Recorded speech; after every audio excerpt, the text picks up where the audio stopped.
that it? Dennis, based off of what you're seeing from James Hurst, how optimistic do you feel about his chances this weekend? Yeah, he'll be up and available.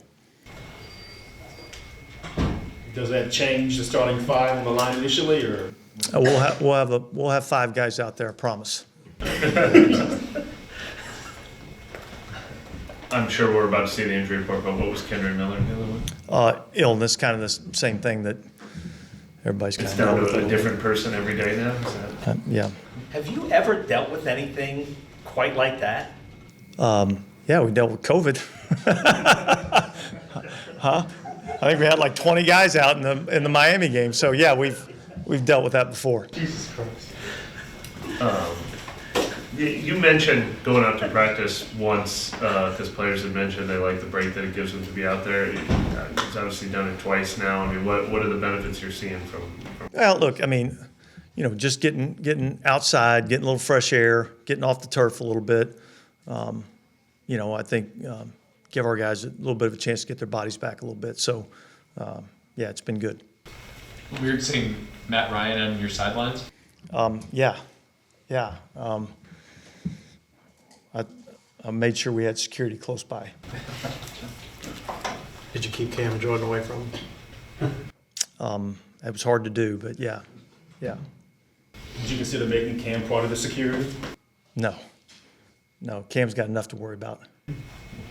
After kind of self-scouting or for the slow starts, what do you kind of pinpoint, or do you feel like you have a better grasp of kind of the start of the games now, like going through? Yeah, look, I mean, we'll find out, right? And there's really no secret recipe. It's really about guys just being locked into all the details. And look, we're going to have to be able to adjust to some unscouted looks. That's typically what happens early on in games. And so you got to be able to use your rules and be able to apply your rules. Well, how do you prepare for the unknown in that sense where those first 15 or so are going to be off script from their usual style? Yeah, look, I mean, you just try to get your guys prepared for, maybe some unique formations, motions, all that kind of good stuff.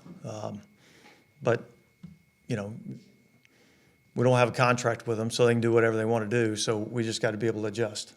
How do you try to plan for a player like Montez Sweat, who's obviously a big impact player that you have no idea exactly? Well, look, I mean, I don't foresee a huge shift in what they do schematically. So, obviously we're preparing for the scheme, and we understand the challenges of that player. And he's been a good player, in Washington. He's affected the quarterback and been a disruptive force for Washington. So, look, we're going to see him play, at the end position, and they'll kind of do what they do, I would imagine.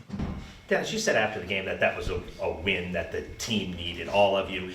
Does that translate to during the week? Do you see something different? Is there a different feel to sort of the whole group, this week coming up? Yeah, look, I mean, obviously you gain a little bit of confidence of being able to play that way and win a game like that. But yet each and every week is a different week. So, our focus has been on, getting prepared for the Chicago Bears, what they do offensively, defensively, and in the kicking game. Make sure we're on point with the details, and that's really what this game is about. This game's really about executing at a high level, in all 3 phases. And look, to be able to do that, you have to have a great week of preparation. Dennis, obviously you've been around Taysom for a long time, but you step into that head coach role and you're kind of envisioning how to use him. When you have a guy who can do so many things well, how do you make sure you're getting the thing he does best? Yeah, look, I think that's one of the unique challenges offensively is when you have, a lot of different guys that can do a lot of different things and unique skill sets. There's only one ball on the field, so everybody can't get the ball on every single play. So, being able to distribute the wealth a little bit and understanding, there's certain situations in a game that,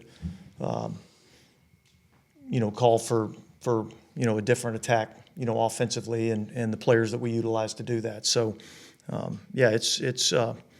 but that's a good problem to have skill players that you feel like can affect the game.